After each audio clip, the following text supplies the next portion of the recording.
I'm debt free, I'm debt free. Woohoo! Almost.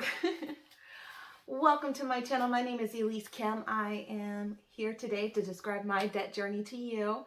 If you're interested in my debt journey and how I've overcome the enormous amount of debt that I had, I hope that you will click the like button and the subscribe button below and become one of my wonderful listeners. However, if you are a subscriber and you're returning after all this time I took off, oh, you are so loved.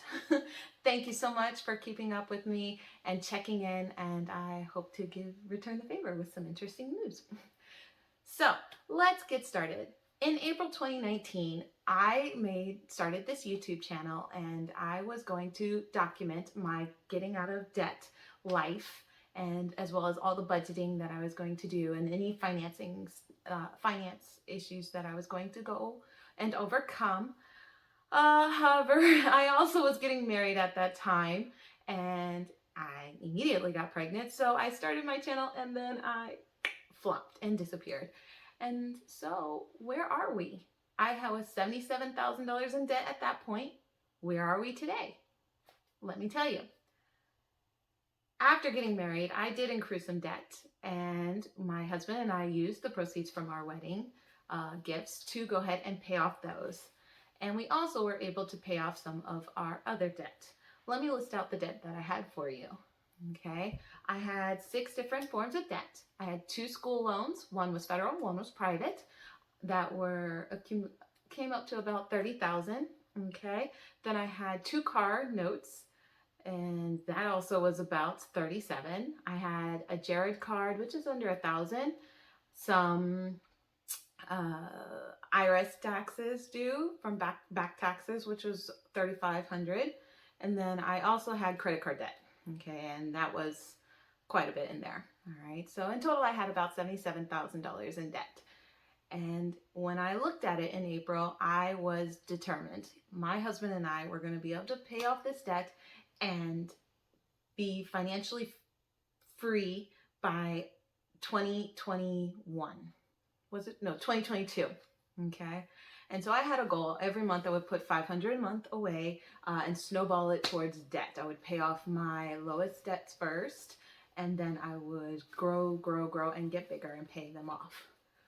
Well, $500 a month didn't really work out for us, only because after the wedding, I immediately got pregnant, and we started saving and trying to put things aside for that. Having a baby is expensive, as some of you know, and that was where all of our efforts went. And then the first year of our baby being in our life, we were struck with COVID. And so that really kind of changed how we had to handle our finances. However, because that changed how we handled our finances, we were able to use that momentum to put towards debt. We also received a gift from my mother-in-law, and she helped us to pay off actually 2 of our debts. She helped us pay off our car notes, which was very, very, very, very helpful. And I am so extremely thankful to her. She cannot know, or she does not know how thankful I am. But thankfully, because we were able to pay off that gave us an extra roughly $1,000 a month that we could put towards other debt. Okay, and because our living stances had changed from working, both of us working full time and paying our rent and paying our bills, and then using whatever extra money we could to put towards debt, we were on one income. My income was also very minuscule because of I teach online to children in China, and if anyone understands that, that means that the children in China are taking after-school classes with me. However, if they're also not working in China, they're not able to afford the classes, which means my class structures and my class income actually was reduced heavily. And besides that, I also wanted to reduce my schedule in general because I had just given birth, and that really did not help me out either. So up until COVID hit, up until January of 2020, we were slowly just putting little bits of money here and there towards our debt. Okay, but after that, we had to change how we looked at things and we started getting a little extra money in places that were unexpected, and we were able to throw all of that towards our debts, thankfully. So in March of 2020, we paid off our cars, and then in April of 2020 we were able to pay off one of my student loans, my private student loan.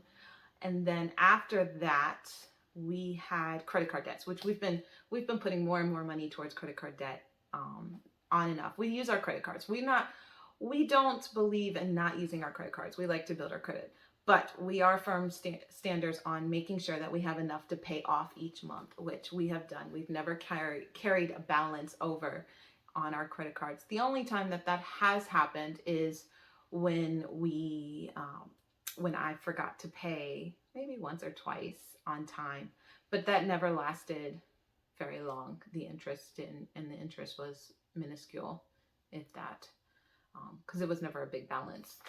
Other than that, we slowly, basically, I was working less, he was working less. We got some income from the government, which was very helpful in making sure that we were able to survive.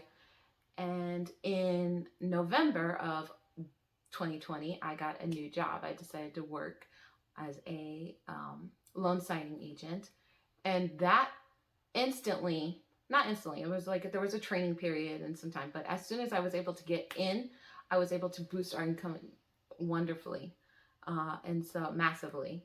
Because of that, we were able to pay off my last federal loan last April, as well as my IRS tax bill that was due. And we have officially gotten rid of all the debt that I had when I first married my husband.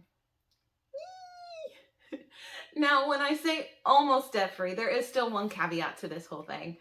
When I gave birth to my child, I actually had to stay in the hospital for a week, and the medical funds that came off of that, thankfully we had insurance, because I made sure we had insurance before we even got pregnant, just for this instance.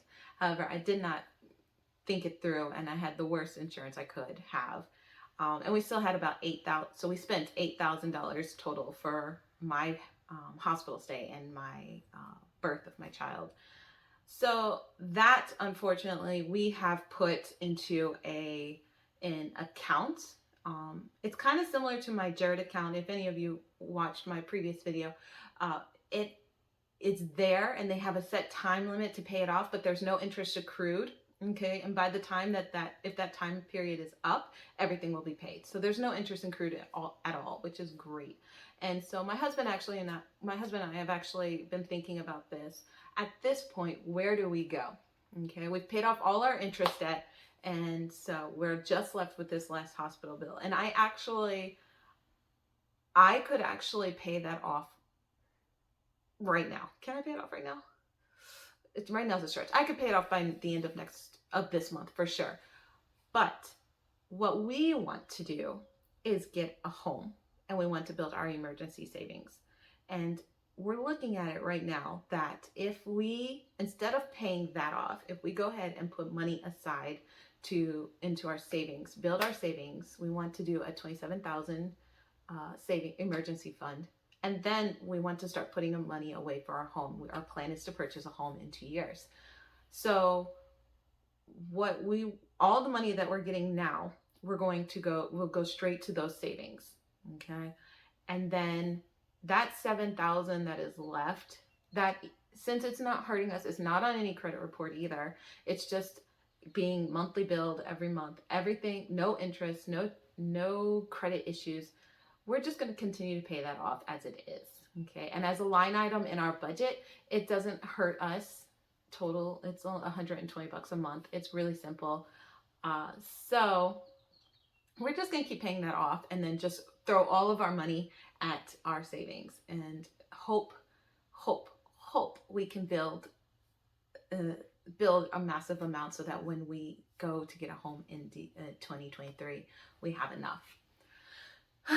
Now, where do we go from here? Besides the savings, I'm currently looking into other means to kind of supplement our income. My husband doesn't like his job, and so we need to find another way for him, somewhere where he can go and he can be happy but still earn some income. And then also, however, I need to find another position so that I can build up our savings faster, because I just want to. I'm ready. Now that I've tackled all this debt and it's out of my hair, I'm just so excited for the next step and getting things going. And it just feels like such a relief to be able to set myself up for the future instead of worrying about the past. Because that, I mean, that's what debt is, right? So, anyways, if you stuck with me throughout this video and you've enjoyed the story, I hope that you'll hit the like button below. If you have any comments, any suggestions for me and my husband on how we can grow our savings, on how we can different avenues of income we can pursue, go ahead and put that down in the comments. I'm going to read every single one of them. And if you have any advice to me about purchasing a home, I'd also like that as well. Other than that, it was a pleasure speaking with you today, and I wish you the best, and I look forward to seeing you soon. Have a great day.